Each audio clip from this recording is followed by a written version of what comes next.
Olá, que Jesus nos abençoe, que a paz de Deus se faça presente com todos nós. Eu gostaria de conversar um pouquinho hoje sobre os nossos pensamentos em tempo de isolamento social.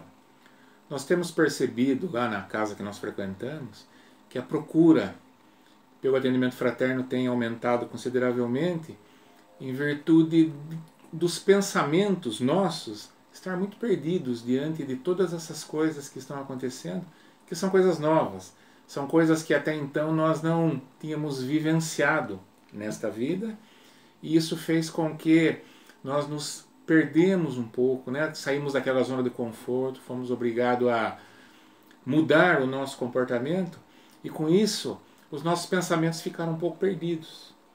E dentro dessa linha de raciocínio, eu gostaria de pensar juntos sobre o que é que está acontecendo com os nossos pensamentos e se realmente isso é uma coisa nova nas nossas vidas.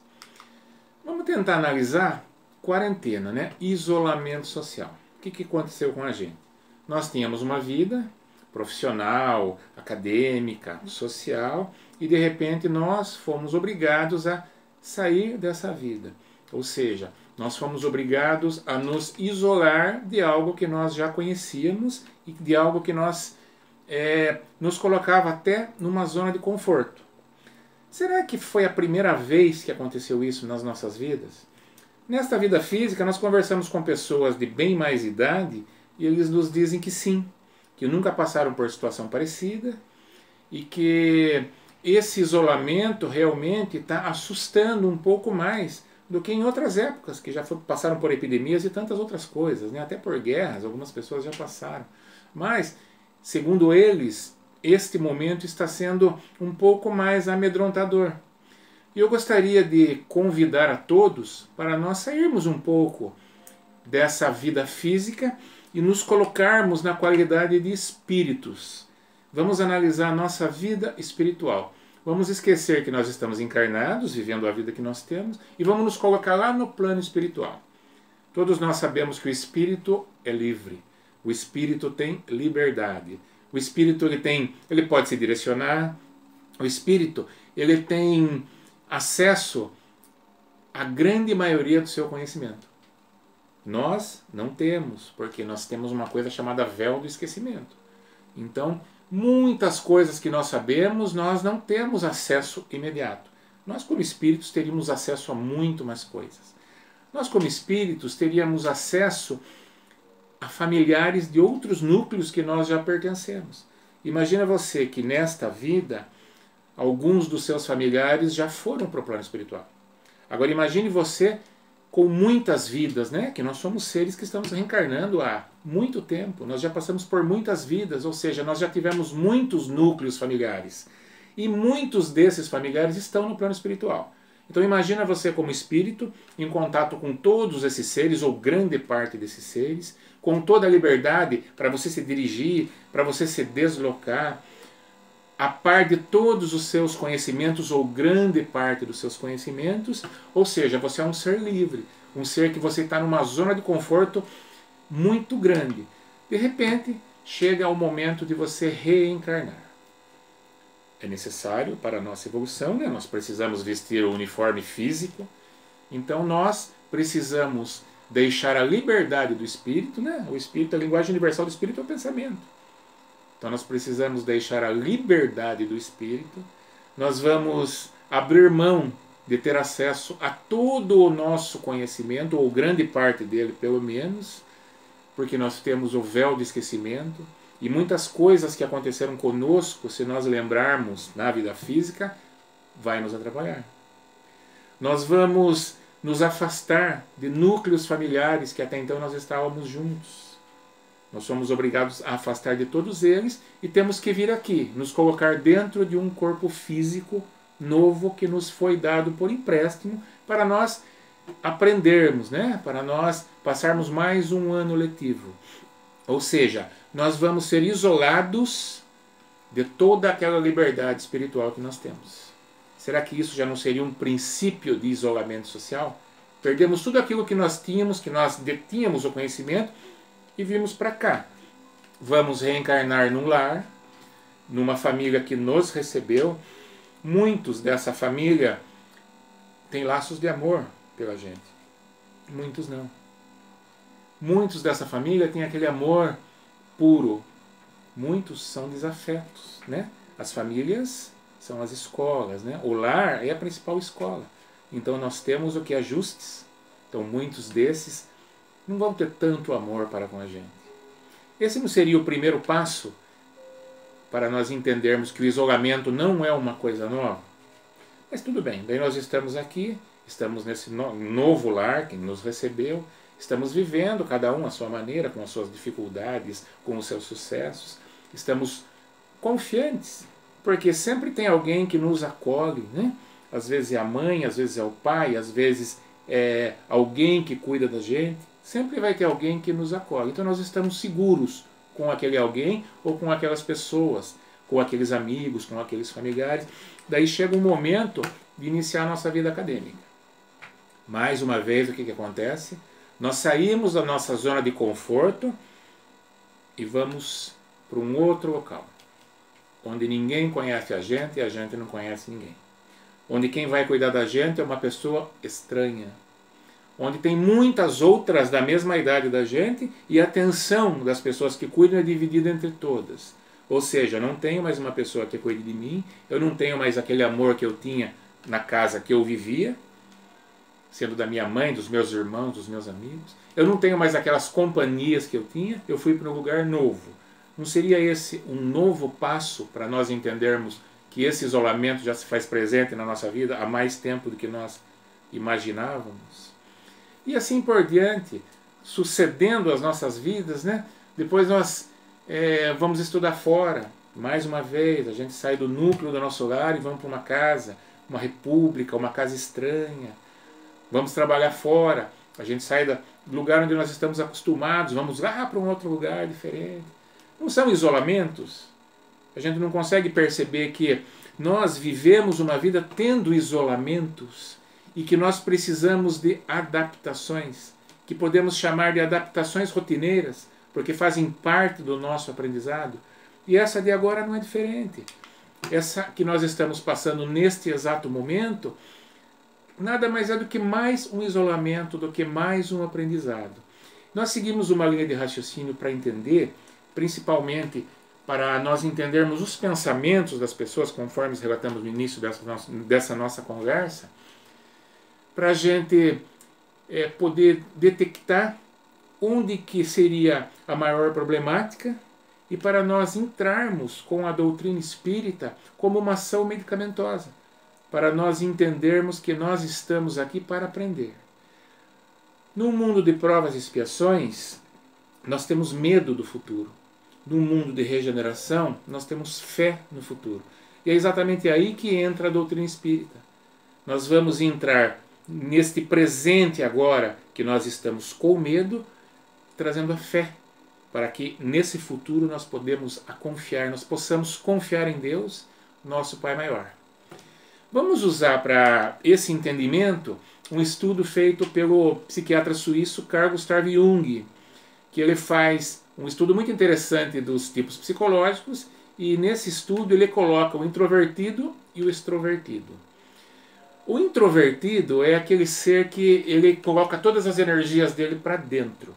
Então ele sempre está com os seus pensamentos. Ele sempre está lendo, ele está ouvindo música. Ele gosta das atividades onde ele possa curtir a ele mesmo. Ele gosta dos aprendizados, ele é um pesquisador, ele sempre está voltado para ele. O introvertido é aquele que está tendo uma festa, as pessoas começam a perguntar, cadê tal pessoa, cadê tal pessoa, de repente acham, ele está sentado embaixo de uma árvore lendo. Esse é o introvertido. E o extrovertido é o contrário do introvertido. O extrovertido é aquele ser que ele gosta de festas, ele gosta de reuniões sociais, ele sempre está reunido com as pessoas. Ele vai em piquenique, ele vai acampar, ele gosta sempre de estar junto com pessoas. Ele vai fazer uma viagem, ele convida muita gente para ir com ele. Sempre ele gosta de estar reunido com as pessoas, ele está trocando energia com essas pessoas. Ele pega a energia dele e ele coloca para fora. E Jung diz que não existe nem o introvertido puro e nem o extrovertido puro. Todos nós temos um pouco de cada um. Então vamos imaginar que aquele ser que é extrovertido, ele tem 95% de extrovertido e 5% de introvertido. Ou seja, ele tem os dois. Aquele ser que é introvertido, ele tem 95% de introvertido e 5% de extrovertido. Ou seja, ele tem os dois. Dessa forma, nós entendemos que o homem, o ser, para ser completo, ele tem que ter o mundo interno e o mundo externo. O introvertido ele é muito voltado para o mundo interno, o extrovertido é muito voltado para o mundo externo. Dessa forma, para sermos completos, precisamos dos dois. Então imagine um ser onde, eu vou colocar de uma forma para entendimento, vou dividir em 50% e 50%, só para entendimento. Metade interno, metade externo. Então o mundo interno e o mundo externo estão preenchendo o ser. O ser está cheio. O que está acontecendo nesses momentos de isolamento social? O mundo externo foi retirado. Então o mundo interno nós continuamos e o mundo externo começou a vir um monte de interrogações. As pessoas que trabalham na linha de frente continuam atuando, mas terminou o horário de trabalho, ela volta para casa. Ela não tem mais vida social. Muitas pessoas não estão exercendo as suas atividades profissionais. Muitas pessoas estão aguardando terminar o isolamento social para voltar. Então, digamos que para todos o mundo externo foi subtraído. Para alguns mais, para alguns menos. Dessa forma, imagina que sobrou muito espaço. Todo o espaço do mundo externo está sobrando. Vamos imaginar que no melhor caso, aquele introvertido que ele tinha só 5% do mundo externo. Esse 5% está sobrando. Então todos nós temos sobra dentro do nosso eu. E essa sobra começa a fazer o quê? O nosso mundo interno começa a ocupar. Ou seja, os meus pensamentos, o meu eu começa a ir para o mundo externo e começa a analisar. Fica um pouco perdido porque é muito espaço para ele começa a analisar, ele começa a se enxergar, ele começa a procurar coisas para fazer para preencher o tempo. Ele começa a correr atrás de informações, é televisão, é sites, é rede social. E, infelizmente, muito dessas informações não ajudam. Muito dessas informações nos colocam numa situação de medo. Então o medo começa a imperar. Então a gente começa a ter medo da morte física. Por quê? Porque é uma doença. Pouco se conhece sobre ela, né? Muito se vê que mortes estão acontecendo. Existem muitos casos que estão sendo curados, que estão sendo tratados. Mas quem está mais em evidência são as mortes. E nós ficamos com medo da morte física. Nossa, dos nossos familiares. Nós ficamos com medo da necessidade. Nós não temos mais segurança no nosso trabalho. Nós não sabemos se vamos voltar a trabalhar, se a loja vai abrir, se a fábrica vai produzir.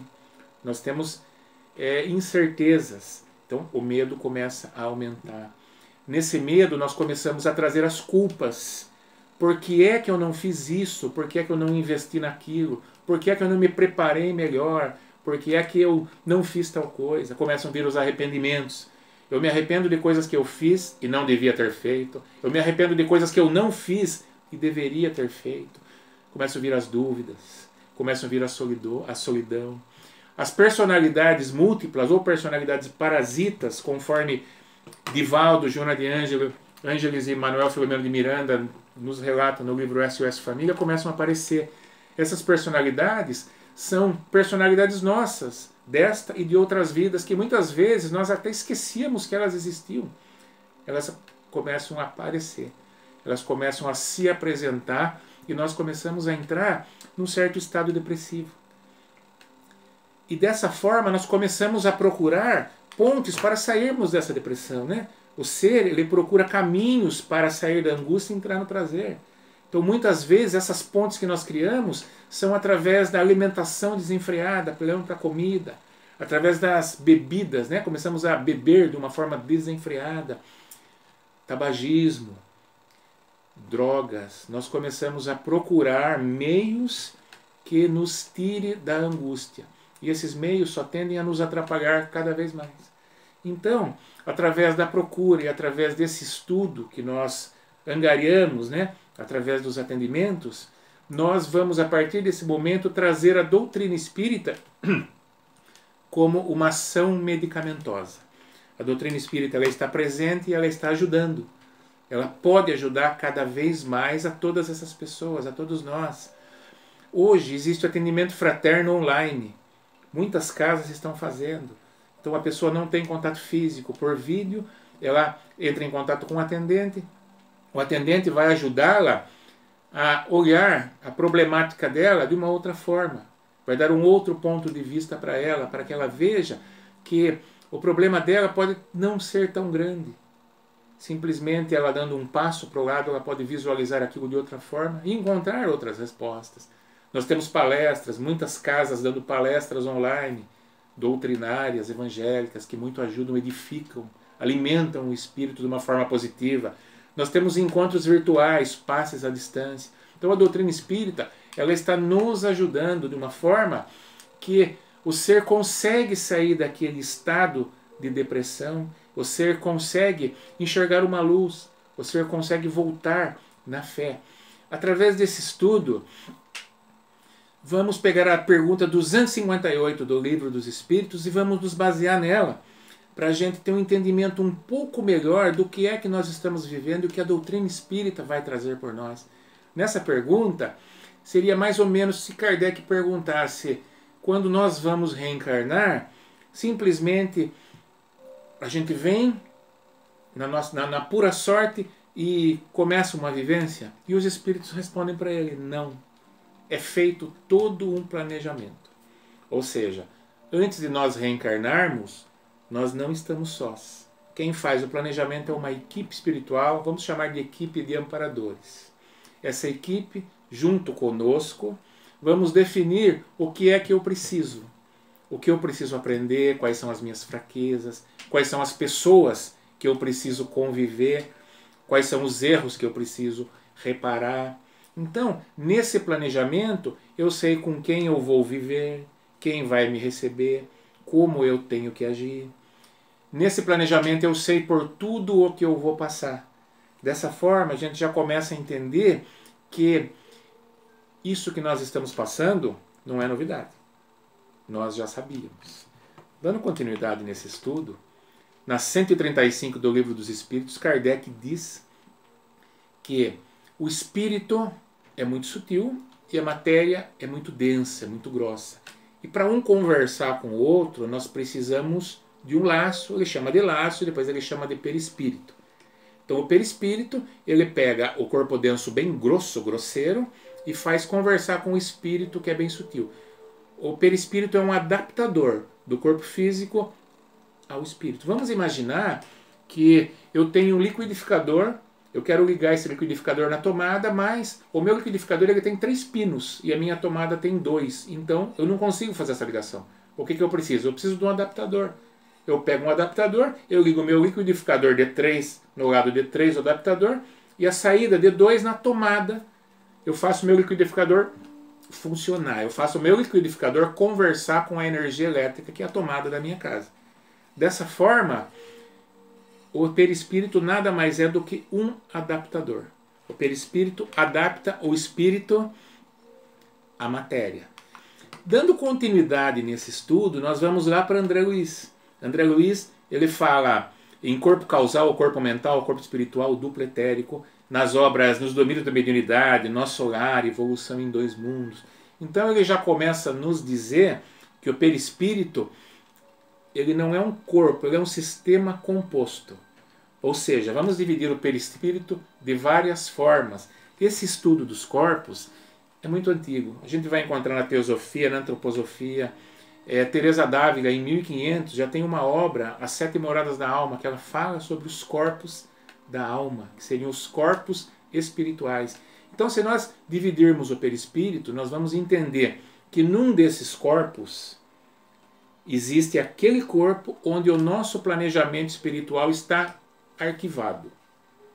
Então, o que nós devemos? O que seria o fundamento desse nosso estudo? É o nosso reencontro com esse corpo onde traz todas as informações. Então, naquele momento onde eu fiz o meu planejamento reencarnatório, eu estava amparado. Digamos que esses amparadores estavam mais próximos de Deus em evolução.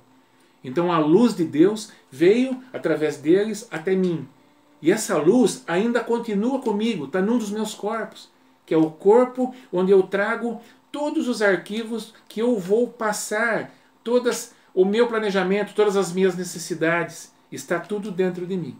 Então esse é o momento onde eu devo me recolher, olhar para dentro de mim, entender que tudo isso que está acontecendo comigo é necessário, faz parte do meu aprendizado. Eu não estou só, eu tenho amparo. Eu posso, nesse momento, através desse autoconhecimento, através desse recolhimento necessário, encontrar essa luz divina dentro de mim. Entender que existem caminhos. Eu preciso, através desse recolhimento, compreender que pode ser necessário eu encontrar outros meios, encontrar outros caminhos, encontrar outras maneiras de viver. Mas, de uma forma ou de outra, o meu caminho está iluminado, porque eu sei que eu vou passar por isso, eu sabia que eu iria passar por isso, e eu tenho muita ajuda espiritual para essa passagem.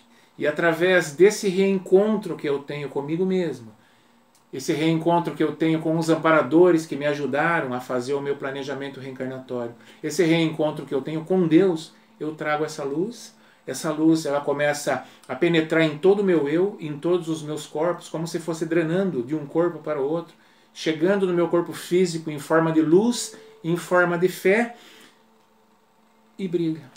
Porque nós estamos aqui para evoluir, nós estamos aqui para brilhar. Então esse é o momento de nós passarmos por mais essa experiência que é planetária, aproveitando para recolhermos essa luz de Deus e colocarmos essa luz no nosso exterior, ajudando outras pessoas, porque todos juntos podemos brilhar mais. E em breve nós sairemos dessa situação para continuarmos o nosso brilho em rumo à evolução, sempre a caminho da luz. Agradeço muito. Muito obrigado.